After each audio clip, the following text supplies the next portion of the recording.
tout d'abord à Sœur Tamara et à vous tous aussi d'être venus pour l'intérêt que vous portez à Dante.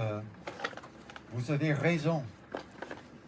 Il n'y a rien de comparable vraiment dans notre héritage culturel. Je vais essayer de vous le montrer. Excusez-moi. Oui.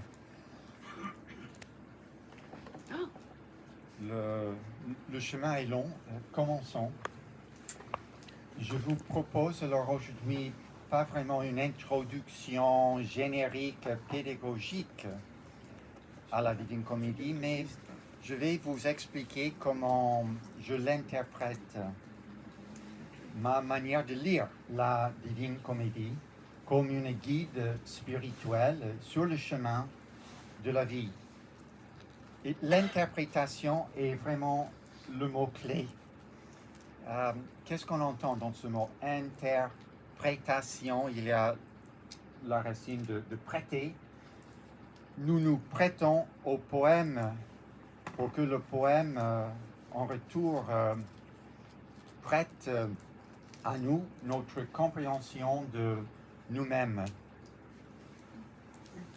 Donc c'est vraiment une affaire d'interprétation, je dirais, aussi pour chacun dans l'autre monde à partir d'années en enfer, mais il en va de notre damnation ou bien béatitude, comment nous comprenons nous-mêmes.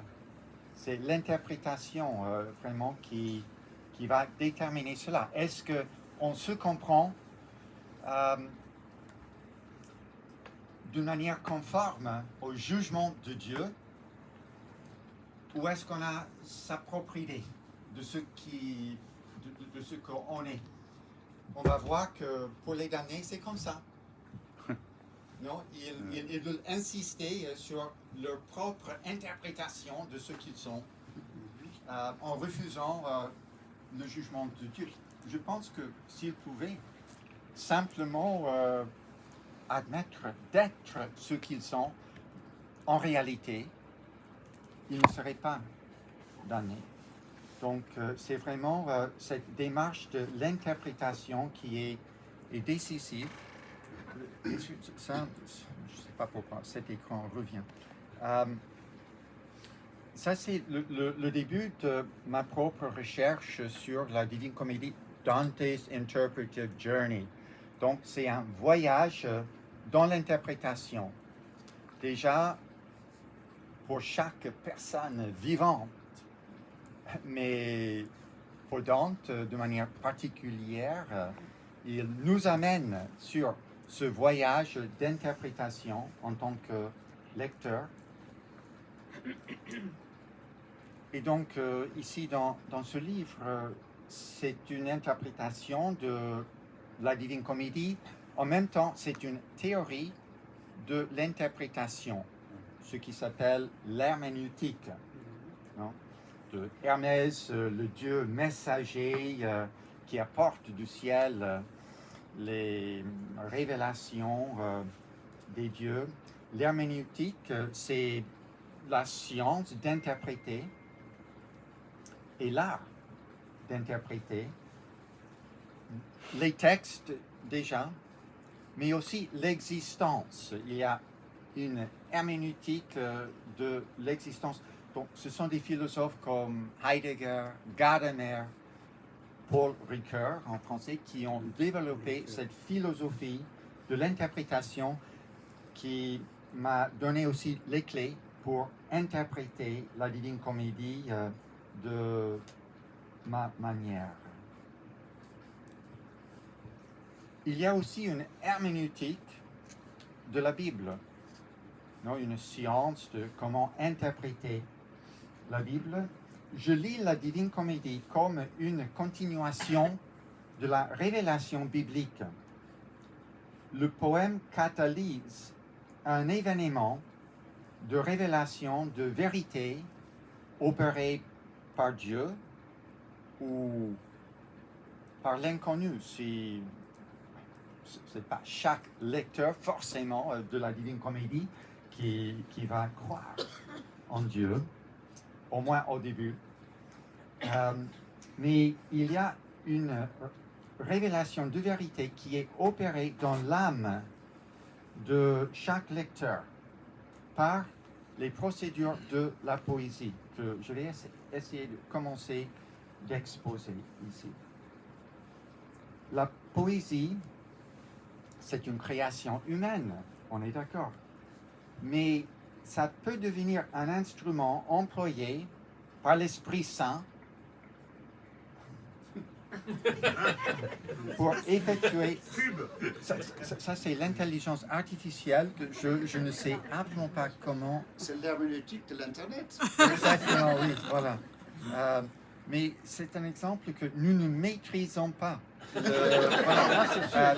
Et l'interprétation nous met en relation avec quelque chose d'autre de nous.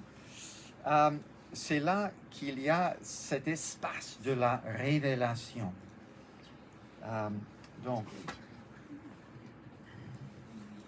c'est surtout par le biais des limites de notre habilité, les défaillances même de nos facultés, que cet espace de révélation s'ouvre, dans lequel l'Esprit Saint pourrait effectuer le salut des humains et la révélation de la vérité. Dante n'est pas le seul auteur de ce poème sacré, poema sacro, comme il dit, a qualia posto mano e cielo e terra, non? Auquel a mis la main le ciel et la terre. Ça, c'est une citation du Paradis, on va y arriver. Il montre comment la révélation divine arrive réellement dans et à travers l'interprétation humaine dans la poésie. C'est par son ouverture envers un au-delà de ce qu'il ne peut pas comprendre, ce mystère qui, quand même, nous forme si on est ouvert, si on arrive à s'ouvrir et se laisser former par la réalité, finalement. La réalité de l'être, on se souvient que dans le Moyen-Âge, l'être est un nom de Dieu. C'est même le nom de Dieu par excellence. Et c'est par le biais d'interpréter notre être en rapport aux êtres des autres et à l'être même qui est Dieu qu'on arrive à même à se sauver, à se connaître en vérité. Cette démarche commence déjà avant la Divine Comédie avec le premier livre de Dante, La Vita Nuova, l'histoire de son amour pour Beatrice, qui lui apparaît la première fois à 9 ans. Il est ébloui complètement, à chaque fois, à chaque rencontre, terrassé.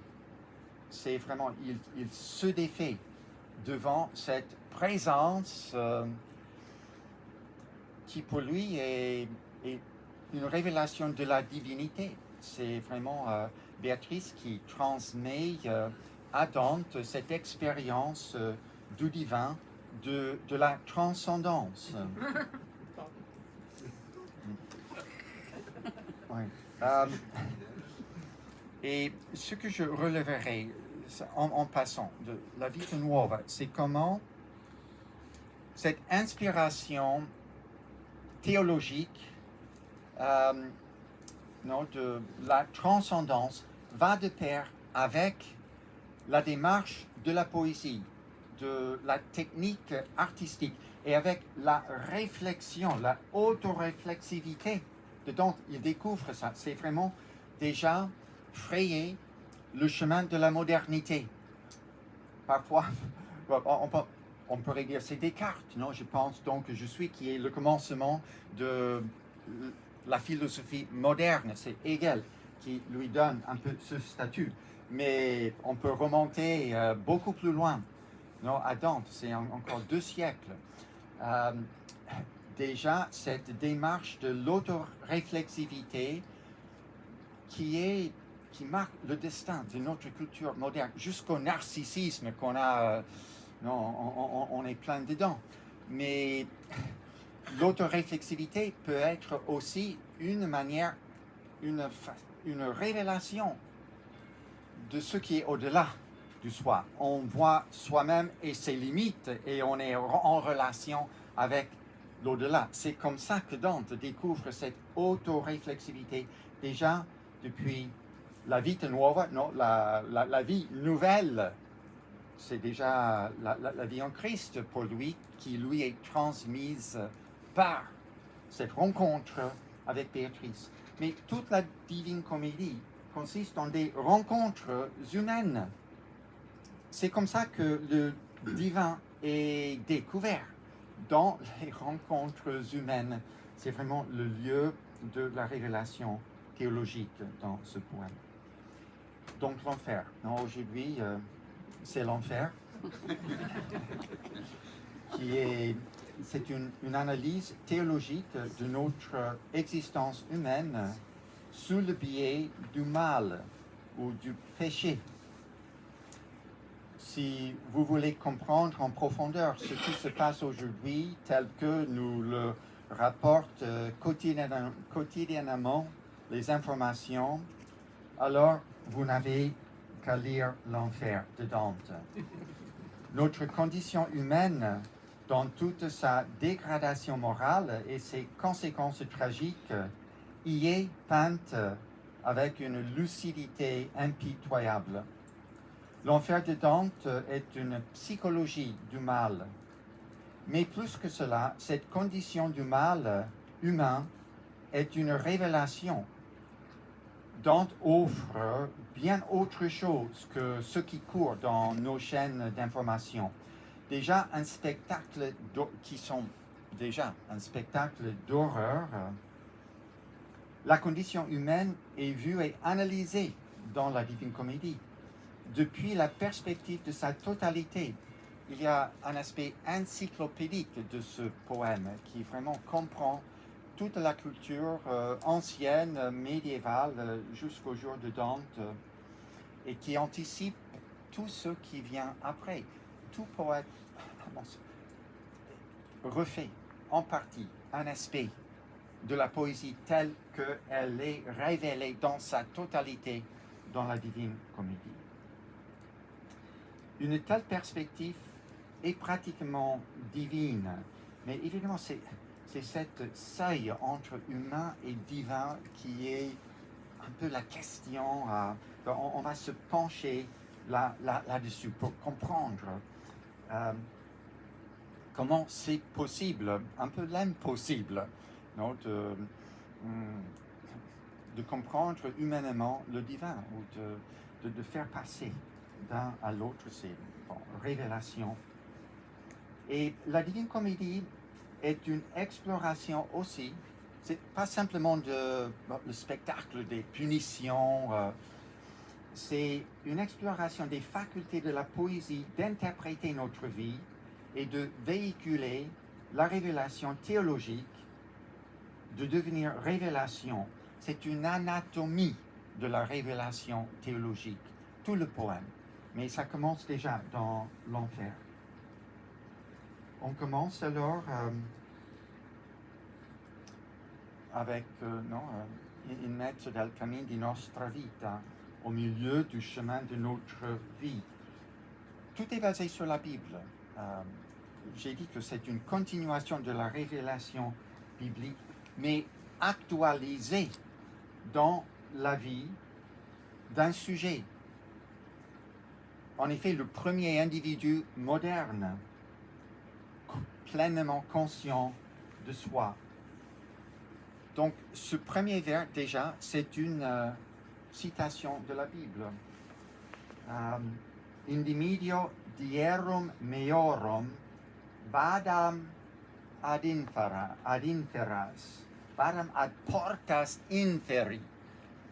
C'est en Isaïe, les mots du roi Ézéchias.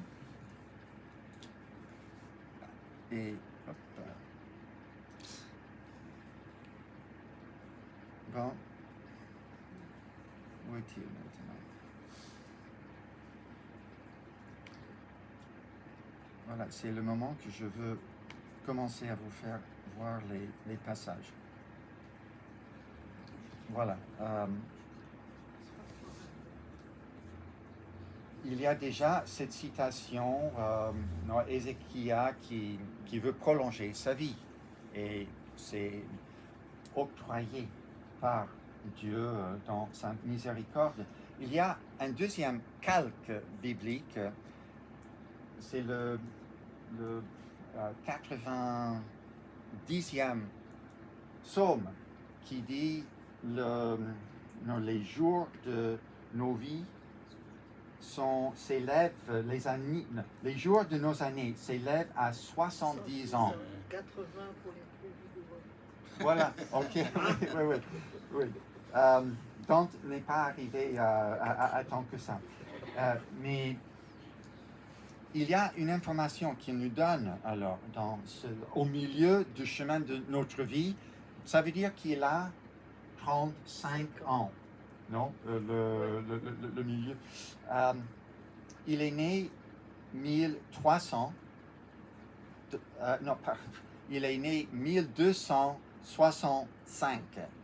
35 ans, on est 1300. C'est ça l'année des événements racontés dans la Divine Comédie. C'est une année particulière, c'est une année jubilée qui est annoncée par le pape Boniface VIIIe, non, Boniface VIII. Et tout est filtré alors. Toute l'expérience de la Divine Comédie est filtrée par cette histoire, par l'histoire biblique. Mais, comme je dis, Dante, il le réactualise. Regardez, je me retrouvaille dans une forêt obscure. Le fait qu'il se retrouve déjà, je veux insister sur la répétition. L'expérience s'est passée dans le passé, Dante écrit de nombreuses années après 1300. Mais il est en train de revivre et de nous faire revivre aussi. Je me retrouvaille dans une... Il le revit dans le processus de l'interpréter, de le raconter, qui est déjà une façon de l'interpréter, car la voix droite était perdue à dire ce qu'elle... Oh non. Ce qu'elle était... Ce qu'elle était, les choses dures. Les choses dures. Cette forêt sauvage et âpre et impénétrable qui pensait renouvelle la peur. Il est en train de refaire l'expérience émotionnellement en écrivant. Et c'est une invitation à nous aussi. Nous pouvons participer par l'émotion, qui est essentielle aussi au processus cognitif et à la révélation. Ça passe par les passions. C'est l'homme entier qui est impliqué. Il est en train de redire comment il est entre ce que je veux souligner, c'est que ce n'est pas simplement une histoire qui s'est passée et c'est fini. Il est en train de se dérouler là maintenant dans l'acte de Dante de l'écrire et de nous tous de le lire. C'est vraiment le voyage à travers l'enfer, le monde, les trois mondes de l'outre-monde. Le drame présent de raconter et d'interpréter répète toute l'histoire passée et l'émotion, mais à un niveau plus élevé de conscience et de réflexion. Il n'a pas compris pendant les événements même, mais c'est maintenant cet événement étendu, cet événement un peu extatique, hors soi, qui complète tout le processus de prendre conscience. Et je veux aussi insister que tous les péchés sont des erreurs d'interprétation. On s'interprète soi-même comme séparé de Dieu.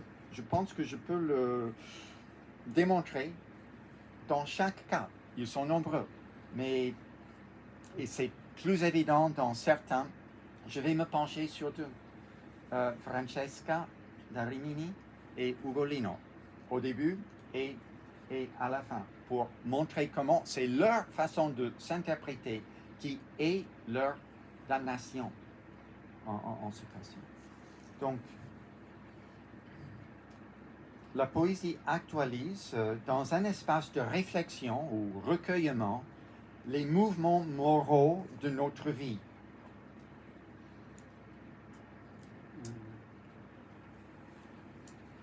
Qu'est-ce que c'est que la révélation théologique pour une culture laïque? Ça peut être révélation phénoménologique, mais j'espère par cela comprendre le sens profond aussi de la révélation théologique dans un registre non pas dogmatique mais existentiel. Ce n'est pas contre la doctrine de la révélation catholique ou chrétienne, mais sans présupposer explicitement la foi, ou mieux, en rouvrant la question de quelle foi et qu'est-ce que la foi. La foi est une espèce de connaissance dans l'inconnaissance, non? Tout ce qui est révélé de Dieu laisse aussi de non révélé. C'est toujours le mystère au-delà de ce qui est révélé. C'est comme ça que je veux opérer cette herméneutique. Donc, au départ, Dante, il est perdu dans la forêt, moralement aussi. Non, ça, c'est la dimension allégorique. Tout fait physique et l'inscription d'un état moral. Il voit la lumière autour d'une montagne. C'est dans la toute première scène. Il veut bien gravir la montagne vers le salut, non, cette lumière, mais il est empêché par les trois bêtes, non, le léopard, lion et louve. Ça, on pourrait trouver des précédents en Jérémie.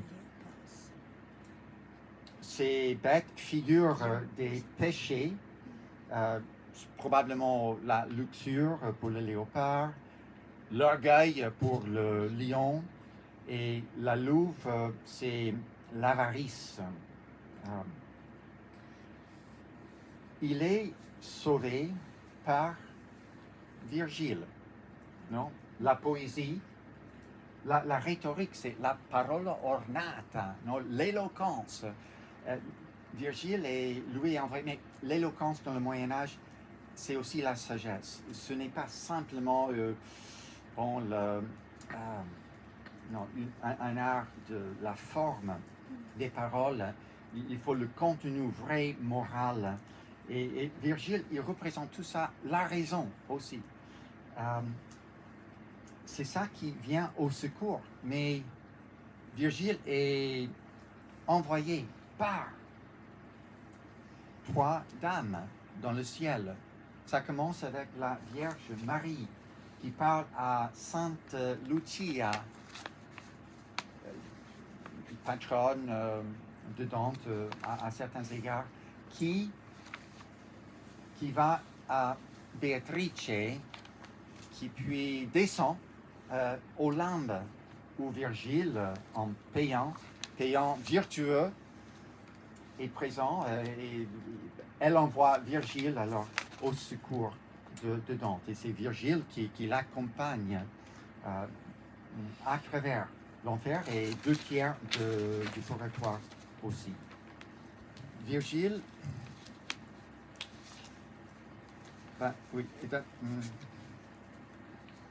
Virgile dit aussi que ces bêtes et surtout la dernière, la louve, ils vont être renvoyés, ramenés dans l'enfer.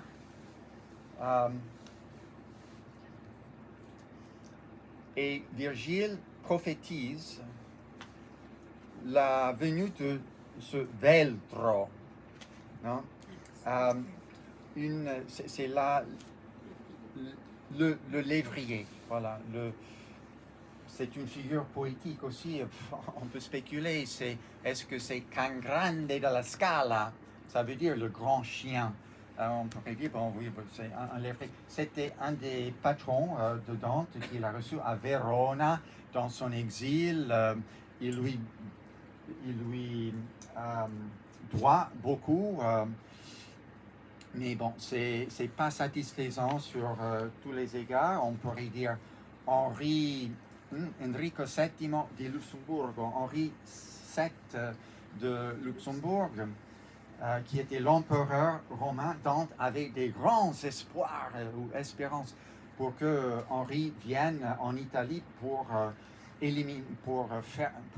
faire finir avec toutes les luttes internecines entre les villes, qui c'était vraiment une catastrophe pour l'Italie. À certains égards, ok, ce serait il veltro.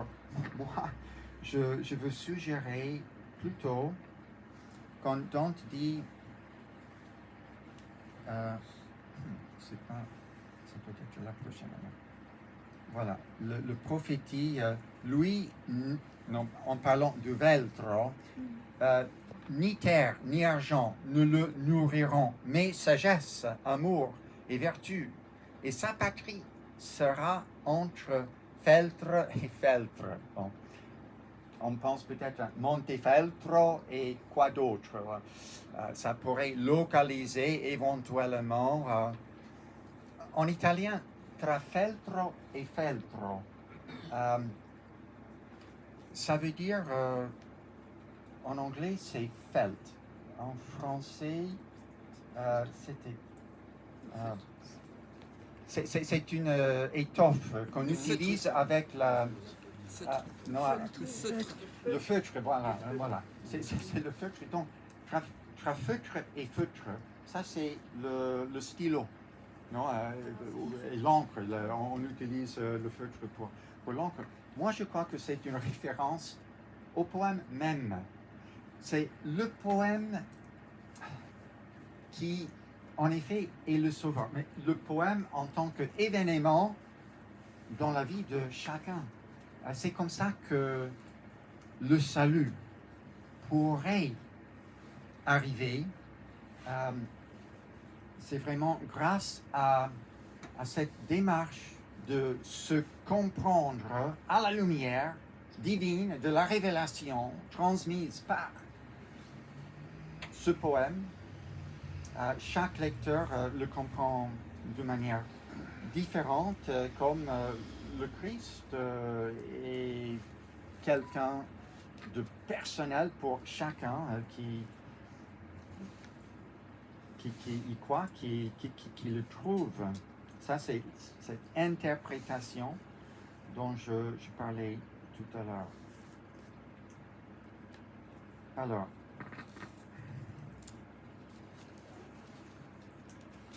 bien sûr, la poésie est une fiction, mais je pense que elle devient salvifique en tant que catalyseur de l'interprétation. Dante, il utilise la fiction épique notamment. C'est un poème épique. Il prend les voyages classiques d'Ulysse dans l'Homère et d'Énée, dans le poème de Virgile. Ce sont ces poèmes. Ce n'est que l'11e livre de l'Odyssée.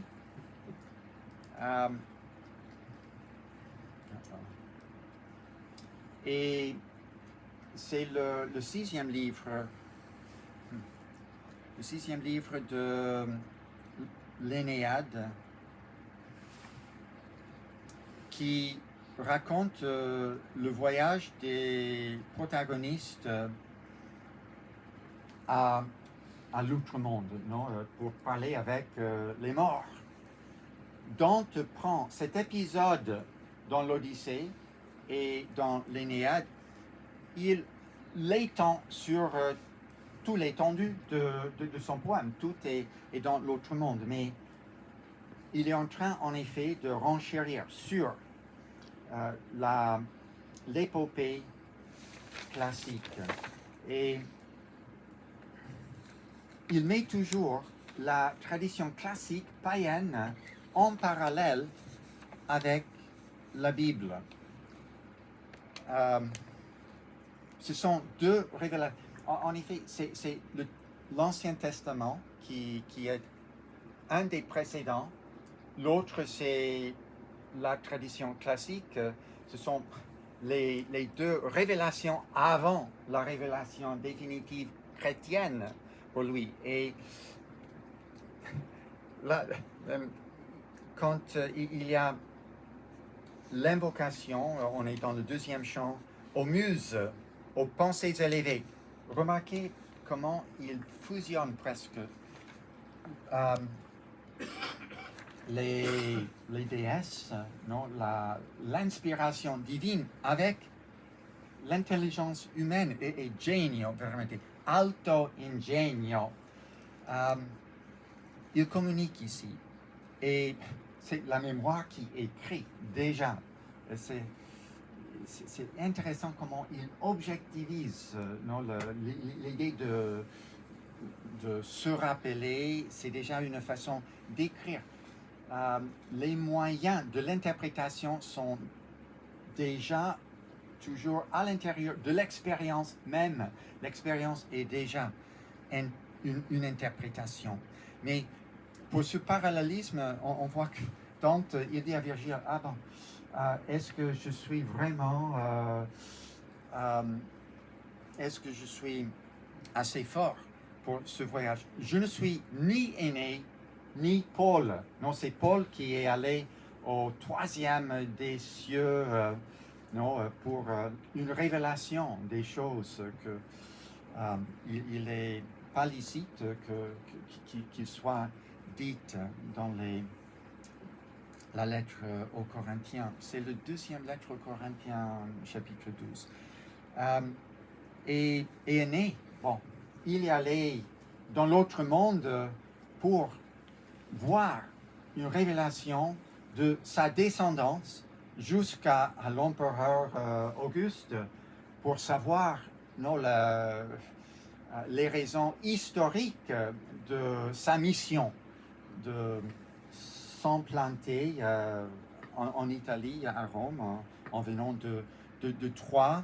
Ça avait une raison mondiale historique, comme Saint Paul, c'est la fondation de l'Empire et puis de l'Empire sacré romain, l'Église romaine. Moi, Dante, voilà, il pose la question. C'est ça qui provoque Virgile alors de lui raconter comment les trois femmes du ciel sont inquiétées pour lui et ils sont venus pour envoyer Virgile. Et donc, finalement, c'est au début du troisième chant qu'on entre même pas dans le premier cercle. Ça, c'est dans le quatrième chant, les limbes, parce qu'il y a une région de ceux qui sont exclus, les damnés, mais on ne les admet pas dans l'enfer. Entre autres, Celestino V, un pape qui a renoncé d'être pape, donc lui en veut cela.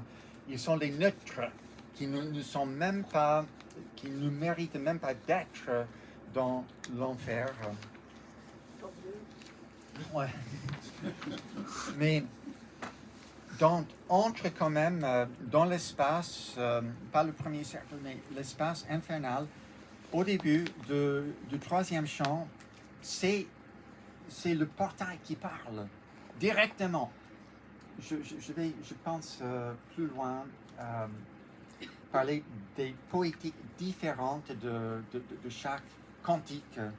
Ici, c'est le réalisme direct. Et En effet, nous sommes face au mot comme Dante. Il n'y a pas de médiation. C'est le réalisme direct quand le portail nous parle comme à Dante personnage. Par moi, on va dans la cité dolente. Par moi, on va dans l'éternelle douleur. Par moi, on va parmi le peuple perdu. Justice pour ça, mon suprême créateur. Okay? C'est la justice. La divine puissance, la souveraine sagesse et le premier amour. Me fier, amour, même amour. Voilà, c'est fait avec amour.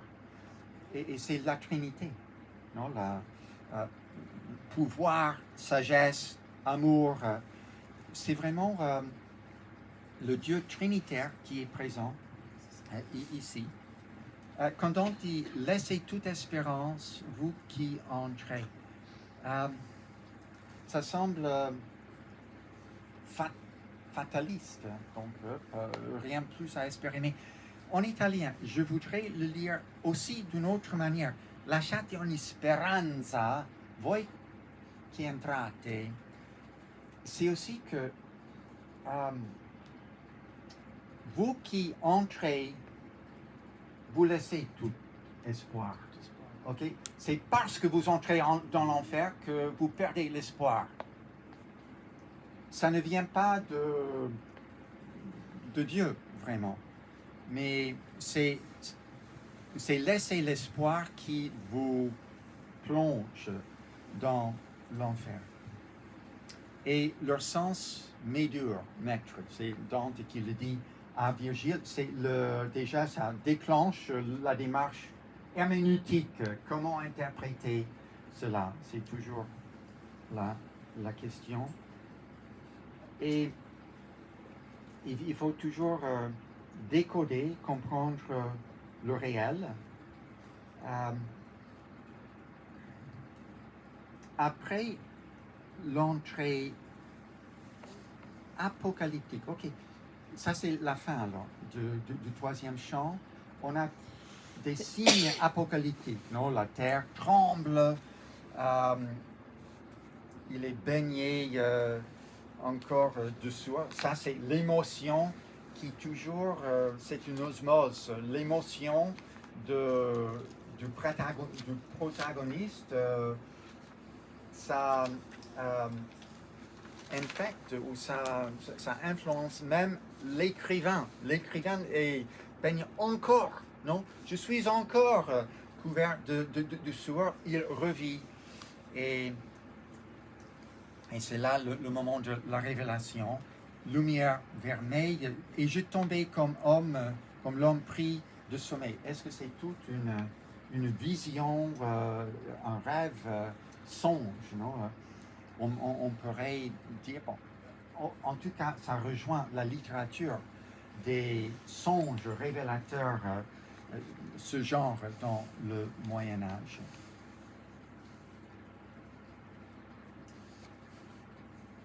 Donc, c'est une première transition ici envers une première division. Je veux en effet souligner les transitions herméneutiques. Ils sont... Bon, déjà, on a ces signes apocalyptiques, donc on entre dans sur un autre niveau de conscience et aussi à un autre niveau de l'enfer, physiquement, on descend. Après ceci, le troisième, c'est le neuvième chant. Et donc, là, il entre dans les cercles de la violence. C'est le septième cercle, c'est subdivisé. Et je veux voir ça dans un instant. Comment, dans cette transition, la poésie devient violente. La poésie pourrait aussi devenir violente. Dante le reconnaît, que sa poésie même. Puis, la prochaine division, après les violents, c'est les frauduleux. Ça commence le 18e au 30, au 30e. Mais la transition, c'est fin 16e et 17e. Et Kant montre comment la poésie elle-même peut être fraudulente et devient vraiment... Et travaille par ce moyen pour exposer. Non, c'est la fraude qui s'expose comme fraude, c'est véritaire, finalement. Il utilise ce genre de technique et finalement, le dernier cercle division est de la trahison. Le 31e chant, on passe au traître. Et Dante relève comment la poésie peut être aussi traître. Ok, on va voir cela. Je veux maintenant me concentrer sur ce personnage Francesca pour montrer comment l'interprétation n'est pas extérieure du contenu représenté. L'interprétation est constitutive des personnages eux-mêmes et de leur sort éternel. C'est l'auto-interprétation qui est le péché et la condamnation même. Elle est punie pour et par ce qu'elle fait dans le texte, comment elle s'interprète de manière répétée à chaque lecture éternellement. Ça, c'est le 5e chant. Je dois juste, en passant les limbes dans le 4e chant, on voit ces âmes illuminées. C'est comme une île de lumière dans les ténèbres de l'enfer. Ce sont les esprits anciens qui sont glorieusement illuminés. Les philosophes, Aristote, Platon, aussi les poètes, la compagnie de Virgile avec Ovide et Horace et plein d'autres. Mais toute cette lumière est séparée de la lumière qui donne la vie. C'est une lumière finalement morte, séparée. Donc c'est aussi leur interprétation lumineuse qui est montrée de cette manière. Bon, ils ne sont pas punis, mais ils sont séparés. Ils ne souffrent pas, mais... Donc, on va regarder alors. Donc, Francesca est la première personnage, c'est tout petit. Alors, il y a deux possibilités. Non, oui, comme ça on perd. C'est possible comme ça? Oui. Oui. Si. Ouais. C'est bon. Alors, il y a beaucoup de premiers. Cette figure Minos, c'est un des gardiens, c'est le gardien de ce cercle, c'est le 2e cercle, c'est le 5e chant. Ce sont des espèces de démons. Il y a Cerberus, il y a Pluton, le Minotaure, toutes ces figures de... Non, et on se demande, mais est-ce que Dante, pourquoi il les voit dans l'enfer chrétien? Ils ne sont pas dans la Bible. Mais ils appartiennent quand même au bagage culturel qui forme notre perception. Je parle pour les contemporains de Dante. Dans le Moyen-Âge, je pense que herméneutiquement, ils ont une réalité pour comment l'enfer est perçu. Il y a aussi toute une liste de aimants, parce que c'est la luxure qui est punie. ici, leurs ruines. Je veux dire un mot aussi sur les ruines, que Dante voit des ruines. C'est la première fois que... Et en effet, le traducteur n'a pas compris. Quand il se trouve face à leur ruine, c'est la ruina, et c'est structurel. On voit où l'enfer a été endommagé. Et c'est peu après, Virgile, il meurt en 19 ans avant Jésus-Christ. Et il dit que la dernière fois qu'il est descendu, parce qu'il a été appelé par Erectro, une sorceresse, il devait faire tout le parcours. C'est pour ça qu'il est aussi qualifié pour conduire Dante. Mais la dernière fois qu'il était là, cette ruine n'existait pas. Il nous le dit plus loin. Pourquoi?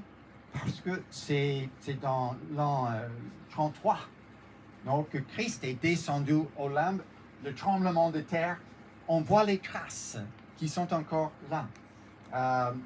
Les ruines, on les voit à plusieurs reprises. J'espère pouvoir peut-être vous montrer dans le 12e chant. Mais alors, ça c'était vraiment en passant. On voit un catalogue de aimants qui sont damnés, comme Cléopâtre, Didon est même le chef de file. Psyché, c'était son mari. Il y a cette impératrice Séméramis. Regarde, elle succéda à Ninus et fut son épouse. Il y a un renversement, Hysteron Proteron, non? Le dernier en premier. Déjà, pourquoi ça? Elle succéda à Ninus. Après son mort, elle est devenue l'impératrice. Déjà, elle était son épouse. Il y a peut-être, donc, je veux suggérer que une femme en commande d'un empire n'est pas le bon ordre des choses.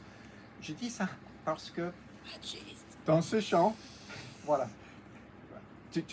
vous voyez que c'est aussi les femmes finalement qui sont vraiment les grandes salvatrices, voilà. Mais le fait ici que c'est Francesca qui parle entièrement, il n'y a même pas un mot de Paolo, non, son aimant, il pleure, c'est tout. Bon, je pense que ça fait partie un peu de désordre, non, ils sont bafoués, ballottés par le vent. C'est leur passion, non?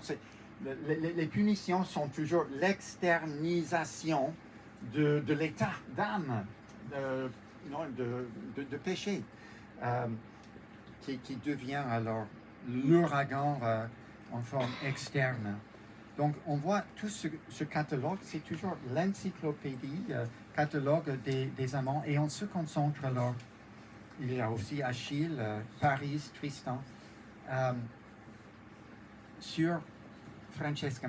Dante dit, après que j'ai entendu mon maître nommer les dames et les chevaliers de jadis, ça c'est...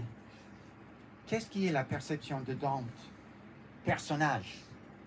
C'est l'auteur qui représente son propre personnage comme séduit. Il est séduit par,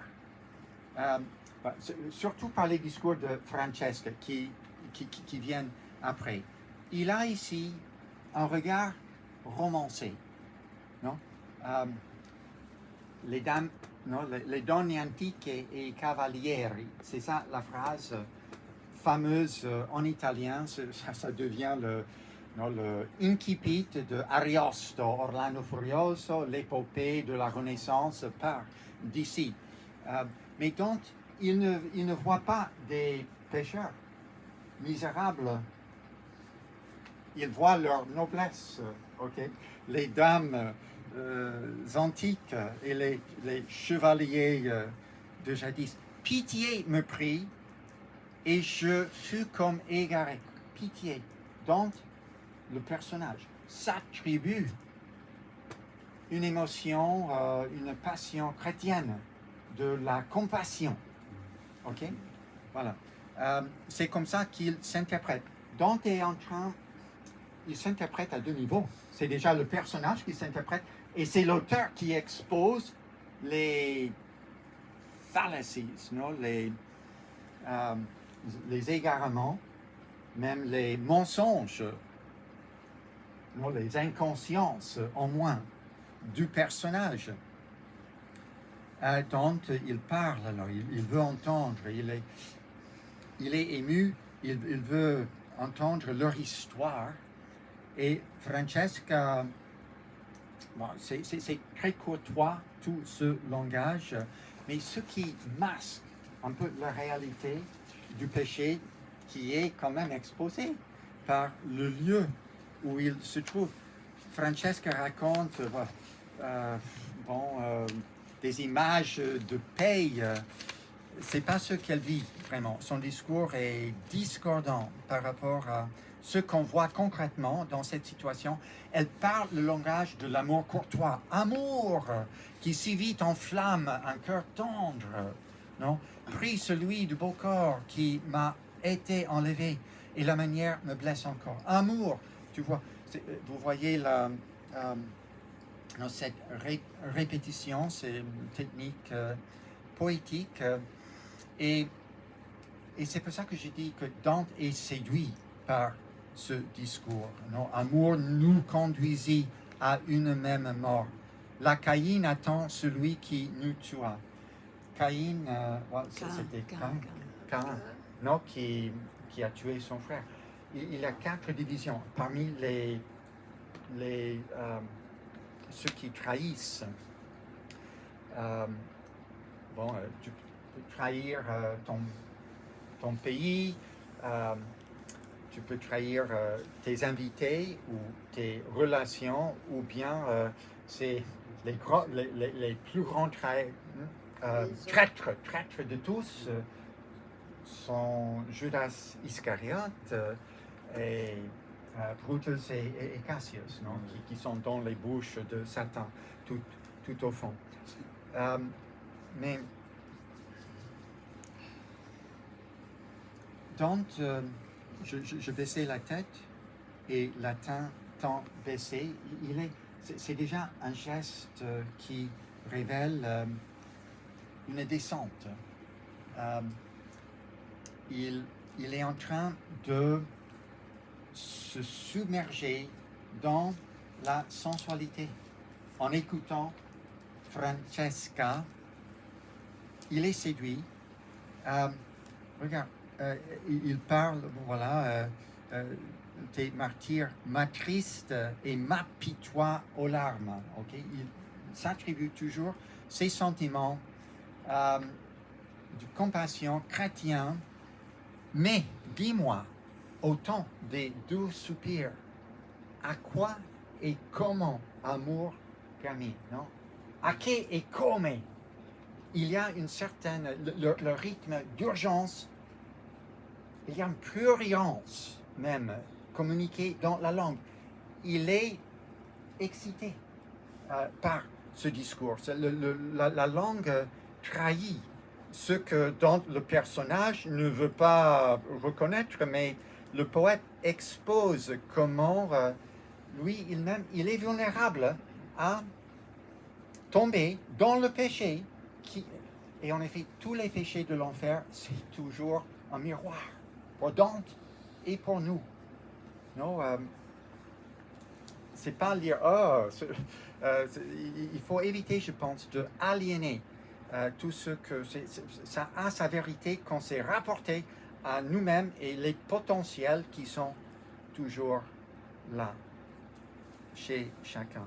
Donc, nous lisions un jour par plaisir comment amour saisit Lancelot. C'est l'acte de lire qui est déterminant pour leur damnation, pour leur sort dans l'éternité. C'est l'interprétation et même dans la forme de lire un poème qui va décider, non, de ta damnation ou pas.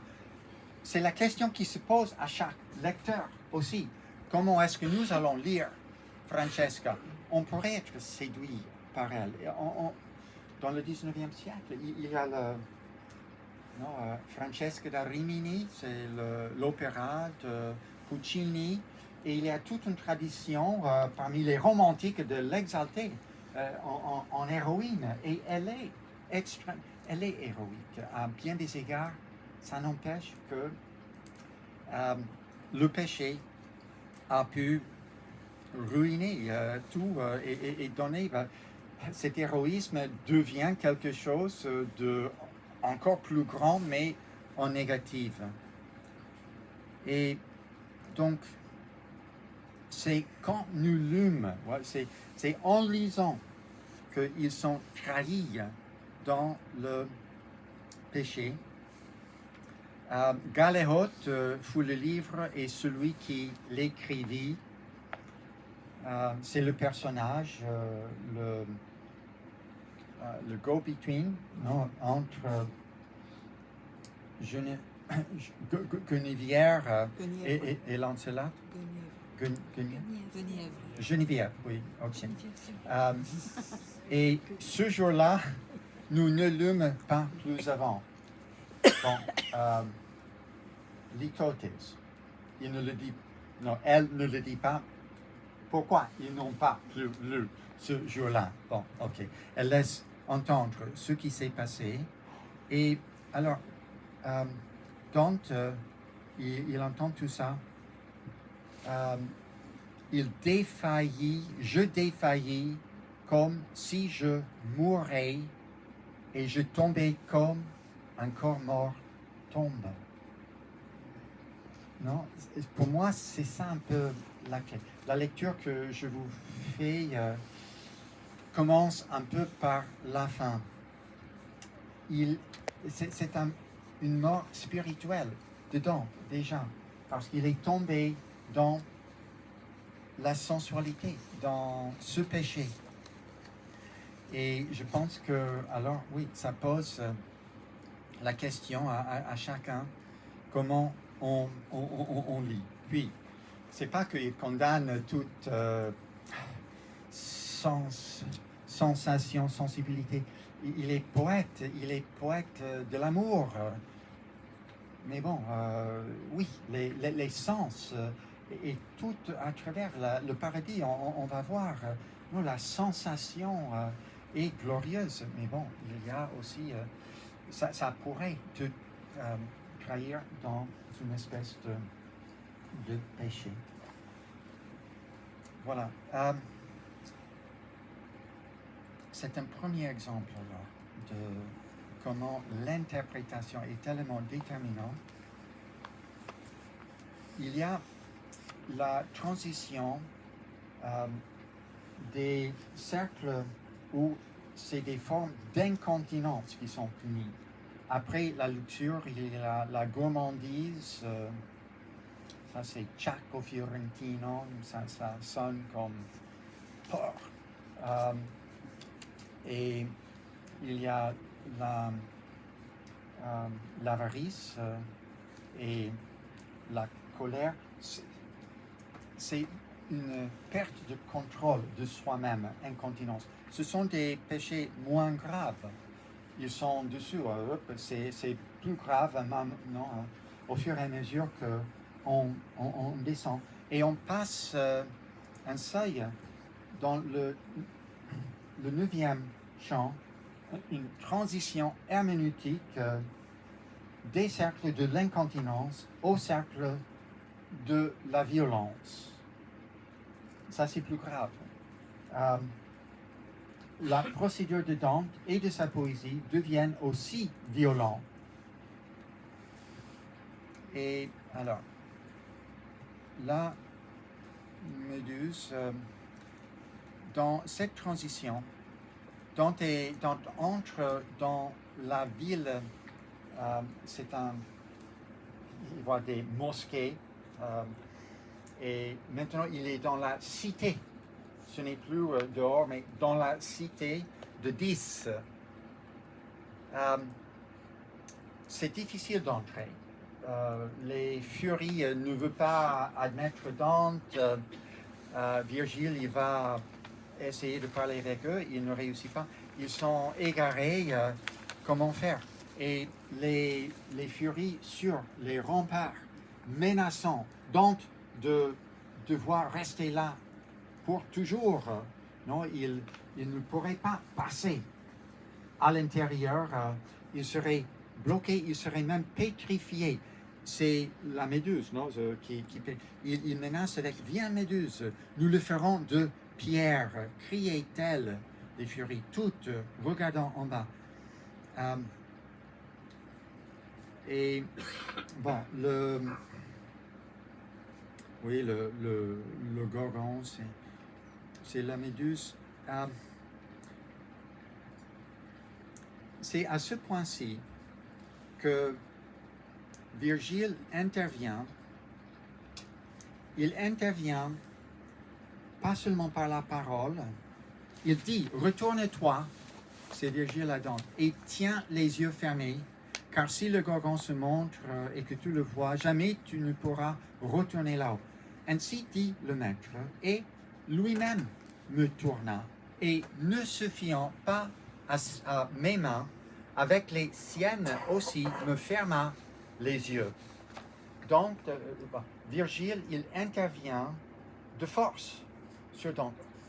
Et puis, nous avons une intervention de force par l'auteur qui s'adresse directement au lecteur. Ô vous qui avez l'entendement saint, regardez la doctrine qui se cache sous le voile de ces vers étranges. Ça, c'est l'auteur qui parle. On interrompt le diégèse, non, l'histoire est rompue momentanément. Parce que c'est vraiment cette communication directe de l'auteur au lecteur. Il y a 21 adresses au lecteur. C'est très important. Pour moi, c'est ces adresses qui sont un peu le cadre général. C'est déjà présent dans le premier vers. L'adresse au lecteur, non, au milieu du chemin de notre vie. Déjà, le lecteur est interpellé sous ce mot « notre ». Mais ça devient alors les adresses directes au lecteur qui interrompt la fiction. La fiction s'éclate pour un moment. C'est une violence. C'est une violence herméneutique de la part de l'auteur. Et qu'est-ce que ça nous dit? L'adresse nous dit de chercher un autre sens en dessous. Ne pas rester scotché à ce qui se passe à la surface de la narration. Ça, c'est le danger. Comme Dante, déjà avec Francesca, si tu te laisses mesmériser, c'est un spectacle. Les furies avec leurs cheveux de serpent, c'est fantasmagorique. Et Dante est absorbé par cela. C'est le danger. Nous tous, c'est le danger avec tous nos médias aujourd'hui. Mais cette adresse, cette injonction, c'est de ne pas rester à ce niveau littéral, de creuser en dessous, pour que Dante puisse passer plus bas dans l'enfer. Ça, c'est la démarche du protagoniste. Aussi, l'auteur, et avec l'auteur, les lecteurs doivent aussi passer à un niveau plus profond. C'est ça qui est vraiment l'enjeu ici de cette adresse. Alors, donc on entre dans les le cercle des violences. Ça peut être les violences contre soi, c'est les suicides. Pierre de la Vigne. Chaque personnage est incroyable. Pierre, il se suicide. Il est un rhétoricien. Il traite son corps comme si c'était une substance qu'il pouvait manipuler. Comme il traite le langage de cette même manière. Bon, si on n'a pas le temps vraiment de regarder, simplement pour vous suggérer que chaque personnage a une épaisseur incroyable. Il y a Brunetto Latini, l'enseignant de Dante, c'est un humaniste qui m'insegnavate come l'uomo s'éterne. Tu m'enseignais comment l'homme se fait éternel dans les livres. Sia raccomandata il mio tesoro. Son trésor, c'est son livre. Il pense qu'il vit éternellement dans son livre. On le voit mourir éternellement dans cette idée de soi-même, en humaniste, qu'il se fait. Non, comme l'homme s'éterne. Non, c'est pas que l'homme se fait éternel. C'est Dieu qui peut donner la vie éternelle. Donc, toujours, il ne le comprend pas. Il est en enfer parce qu'il ne le comprend pas à toute éternité. Donc, j'avais mentionné là, on a référence encore à cette roche n'était pas encore écroulée. C'est Virgile qui le dit. Je l'avais mentionné. Virgile dit, alors, quand vient celui qui ravit Adité, le grand boutin, ça c'est le Descensus Christi, non? Dieu, il est venu après sa mort pour enlever les patriarches, non? Voilà, pour les amener.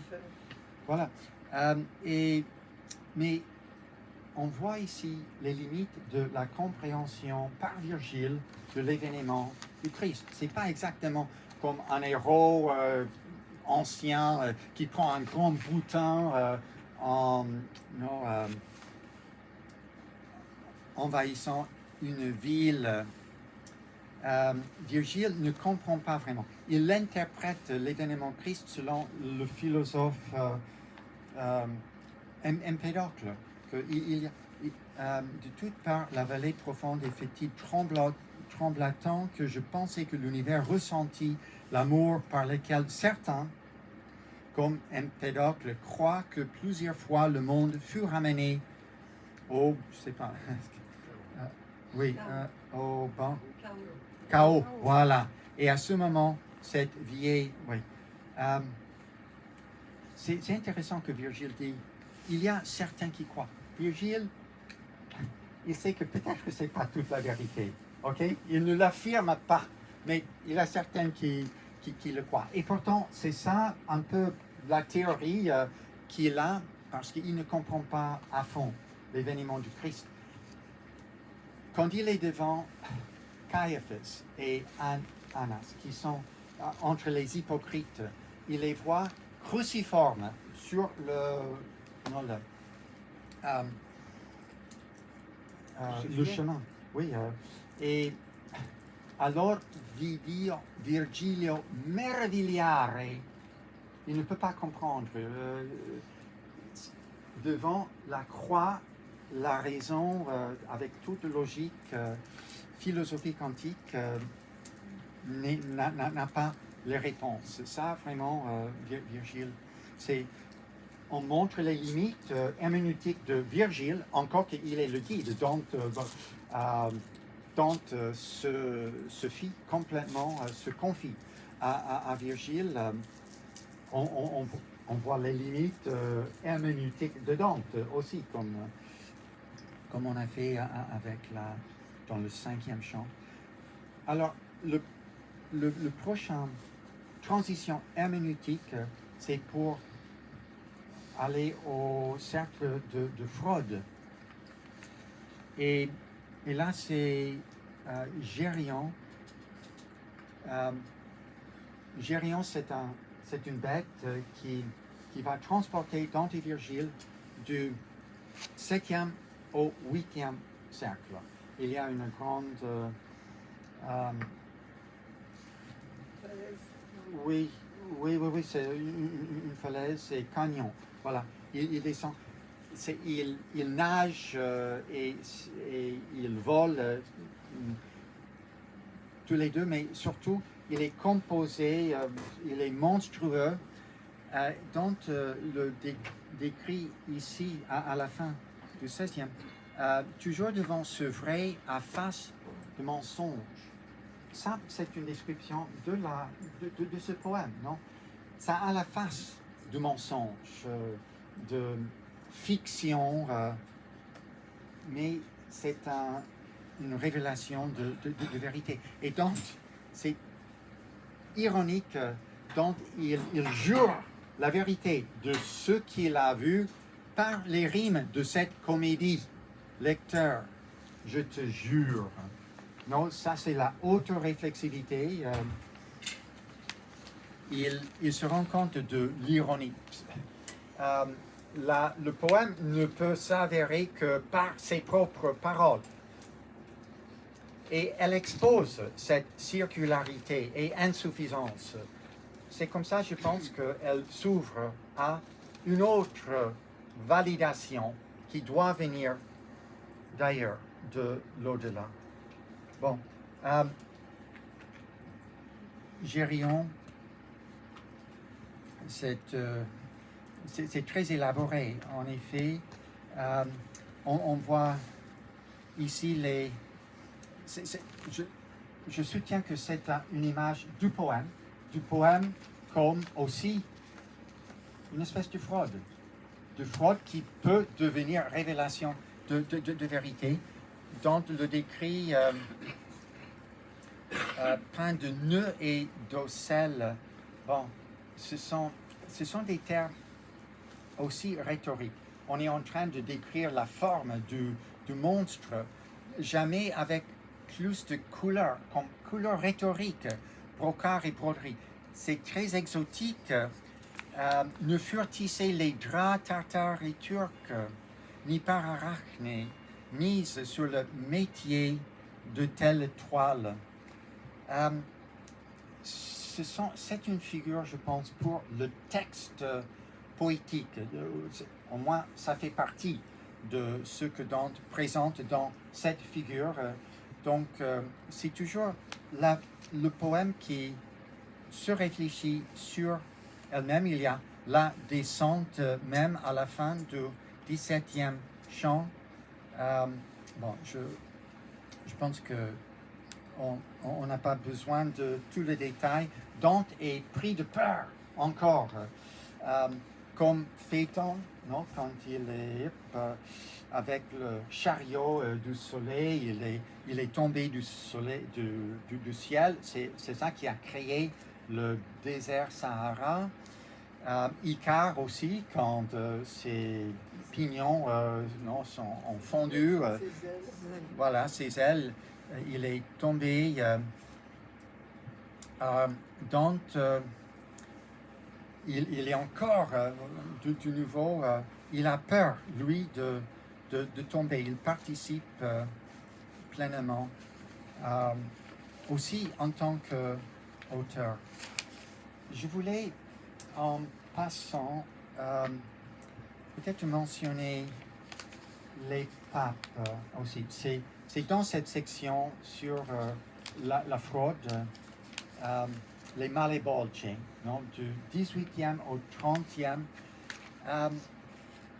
Je me tenais comme le moine qui confesse le perfide assassin. C'est Dante, les papes sont dans la terre, l'un sur l'autre, dans une parodie de la succession apostolique. Voilà. Et le dernier a les pieds exposés, qui sont dans l'huile enflammée. C'est une parodie aussi de la descente des langues de feu, non, de l'Esprit Saint. Parce que Dante, il il y a une oscillation en Dante entre les moments de confiance. Il condamne et il a un discours pour excorier les papes. Ce n'est pas la papauté. Donc, il a la révérence pour les clés de Saint-Pierre. Mais c'est des hommes qui ont trahi leur office sacré. Et voilà, il a confiance. Mais puis, c'est Nicolas III, parce que Boniface est pape encore, il vit, c'est le pape antérieur dont parle avec. C'est Nicolas qui dit, ah Bonifacio, est-ce que c'est toi déjà?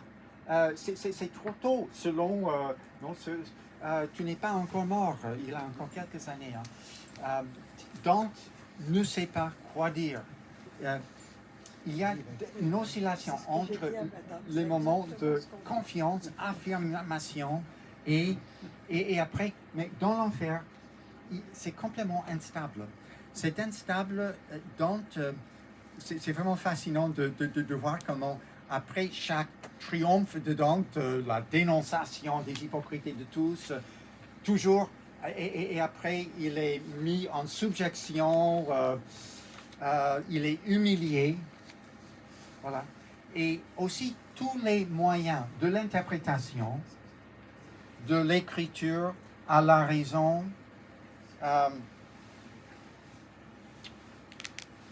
l'autoréflexion, tout ce qu'on utilise en tant qu'humain pour interpréter, tout est faillible, hautement faillible. Nous n'avons pas des instruments fiables. Et donc, le montre, c'est dans le filigrane du texte, tu vois comment c'est l'écriture même qui... Non, l'écriture, ça te trahit. Il donne des images extrêmement suggestives. La rhétorique, non? Virgile et sa rhétorique, ça aussi. Après, les papes, dans le 19e, et ce ton prophétique de Dante, dans le 20e, il y a Virgile en tant que prophète qui fait face aux devins, aux faux prophètes qui sont condamnés. Virgile, il était prophète aussi. Où est la différence? C'est très subtil. Je pense que l'interprétation de l'histoire à la lumière de la révélation ou de la sagesse philosophique c'est une forme de prophétie que Virgile a réalisée dans son poème, son épopée. Et aussi, c'est surtout dans les éclogues qu'on a sa prédiction de la naissance du Christ. C'est ça qui prime pour Dante. Il a parlé d'une progenie nuova, non, un prodige qui va naître sous l'astéria et le signe de la Vierge. On a considéré que Virgile était prophète, mais ce que je veux dire que c'est même cette vocation prophétique est mise en question dans l'enfer. On n'a pas des moyens qui sont fiables, sauf dans l'autocritique. C'est en montrant les limites qu'on se fait redevable à une aide qui doit venir de l'au-delà. C'est ce geste d'ouverture que je pense est si important. Donc voilà, il dénonce. Par exemple, ici, vers la fin, si je trouvais les rimes âpres et rauques comme il conviendrait à ce sinistre gouffre sur lequel pèsent tous les autres rochers, j'exprimerai le sucre de ma pensée, mais je ne les ai pas. Dante avoue qu'il n'a pas les moyens. La descente dans l'enfer, c'est de pire en pire, aussi pour les instruments de l'interprétation. La langue dégénère. On a Nimrod, le géant, dans le 31e, il parle, c'est inintelligible. On montre progressivement dans la descente comment, bon, déjà, les registres, ce n'est plus ce langage courtois, noble de Francesca, ça c'était là, non, très haut. C'est le langage dans les tavernes, sur la rue, obscène, non, ça devient très crude. C'est pas systématique comme ça, mais on voit quand même cette tendance. Et ici, l'auteur même, il n'a pas les moyens pour décrire ce qu'il a vu, le fond de l'univers, ni ce babillage d'enfant qui dit maman ou papa, mais il veut l'aide alors des dames, non, qui aidèrent Amphion à fortifier Thèbes, c'est les muses encore. Mais là où je veux vous montrer comment les moyens de l'interprétation deviennent fatals et moyens de damnation, c'est surtout ce personnage, presque le dernier personnage de l'enfer, Ugolino.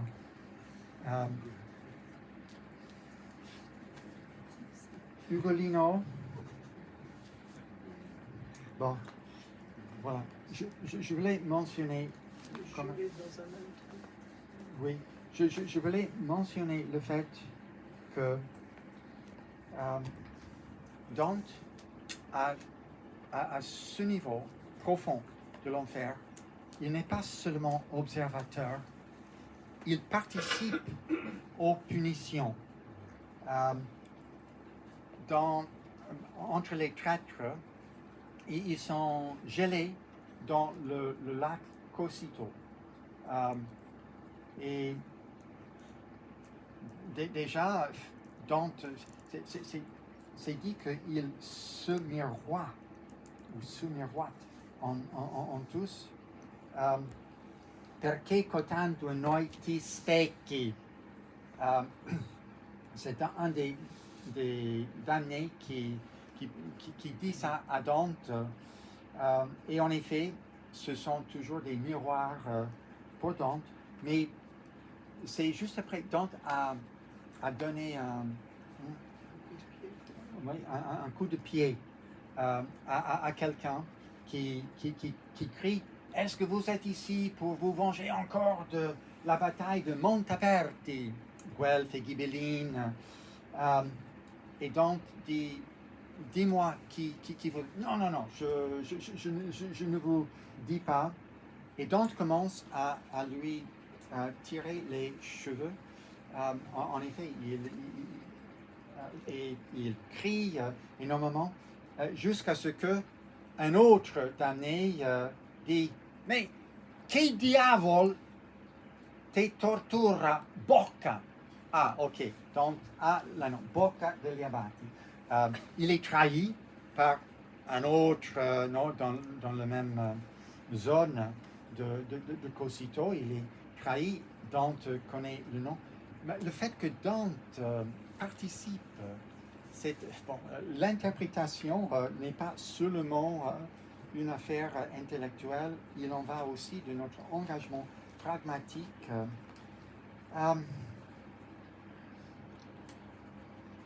Che diavolo ti tocca, ironiquement, Dante est un diable, non? Un diable. Il agit. C'est-à-dire, il n'est pas innocent de cela. Puis, ce ne sera pas définitif, mais il doit reconnaître ses potentiels aussi diaboliques s'il veut en être quitte. Il doit vraiment, à travers le parcours de l'enfer, faire face à tout potentiel péché qui est le sien. Et alors,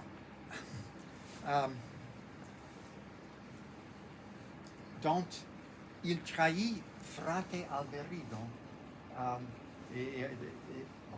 On va arriver à Ugolino. Voilà. Frate Alberigo, il est gelé et il veut que Dante lui soulage en enlevant le viseur de glace.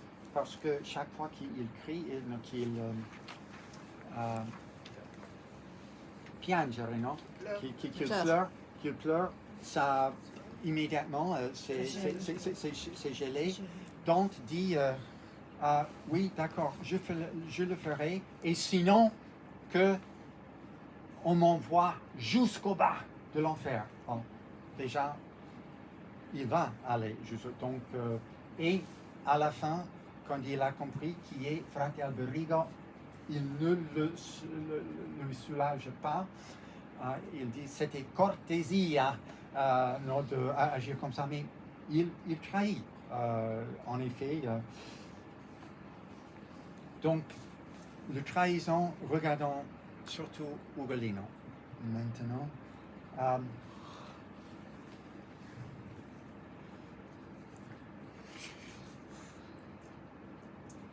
C'est la narration, la narration de vengeance de la part de Ugolino, je pense qu'il le trahit. Mais d'abord, nous le voyons dans l'acte de manger la chair de son ennemi, l'archevêque Ruggieri. C'est Pisa. Pisa, dont dit c'est la nouvelle Thèbes. Dans la tragédie grecque, c'est Thèbes qui est vraiment destinée à toutes sortes de choses mauvaises. Et c'est évoqué très intensément, ce parallèle de Thèbes. Donc, ici, quand je vis deux gelées dans un même trou, la tête de l'un coiffant celle de l'autre, et comme deux faim, le pain se dévore. Celui du dessus planta ses dents dans l'autre, là où le cerveau se joint à la moelle épinière. Et donc, en parlant, il dit « Ô toi qui montres par un signe si bestial », c'est un signe, se manger la chair de l'autre, comme si c'était du pain. En effet, c'est une parodie de l'Eucharistie, en négatif, que Dante voit ici. C'est la haine qui est incarnée par ce geste. Et Ugolino, il veut que Dante raconte ce que Ruggieri lui a fait, à lui et à ses fils. Son propos, son but, c'est la vengeance, donc, contre Ruggieri, que sa version de ce qui s'est passé sera reçue, entendue, que le monde d'en haut se rendrait compte, et Dante lui promet de faire cela si il trouve que Ugolino ait raison. Alors, Ugolino, il leva la bouche du sauvage repas, ce pêcheur, l'essuyant aux cheveux de la tête dont il avait dévasté la nuque. Puis il commença. « Tu veux que je ravive la douleur de désespoir qui m'oppresse le cœur, rien qu'en y pensant, avant même d'en parler. » Ce topos, encore que ça ravive toute la douleur. Ça remonte, c'est déjà le raconte de Énéas devant Didon. Il dit, renouveler dans tout cela. Mais bon, et déjà, Ulysse lui-même, il y a ce topos. Mais si mes paroles peuvent être semences qui fassent fruit d'infamie pour le traître que je ronge, tu me verras tout ensemble parler et pleurer. Ok. Ça, c'est le but de Ugolino. Je veux suggérer que il ne comprend pas, il ne comprend plus ce qui se passe dans sa propre tragédie parce qu'il est fixé par cette narration. Ça a un sens figé. Ça, c'est toujours un danger avec la narration. C'est un danger avec la narration de Dante. C'est pour ça que j'insiste sur les moments d'ouverture où le sens vraiment reste à nous les lecteurs qui sont adressés à des